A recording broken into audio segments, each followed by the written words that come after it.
Maktabdagi birinchi muhabbatingiz haqida ayta olasizmi? Muqaddas nima edi? Muqaddas bo'lganmisizmi? Muhabbat. Muhabbat, xo'p. Da'da bo'lgan. Aytganmisiz o'sha qizga yaxshi ko'rishingiz? Nabrot tumanga ketgan. Sizda-chi, sizda bor? Menda maktabda bo'lgan. Men Aytganmisiz? aytganman, lekin menga aytishmagan. Sevgi bormi? Aytmagan. Bizda ham bo'lmagan. Hamon bo'lgan ekan-da. Bizda ham bo'lmagan. Ya menda bo'lmagan ishda.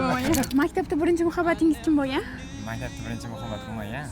Lekin boshqa yoqdan bo'lgan bo'lsa ham uni 10 yil yaxshi ko'rganman. Aytganmisiz? Aytganman, baribir foydasi bo'lmagan. Maktabda birinchi muhabbatingiz kim bo'lgan? Endi bo'lmagan. Bo'lmagan.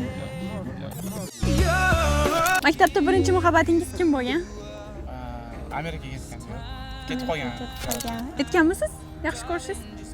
Sal ko'zga ko'z anaqa bo'lganda, qarash bo'lgan, yo'q bo'lgan, aytolmayman. Ketib Aytaman qolgan? deganimda ketib qolgan.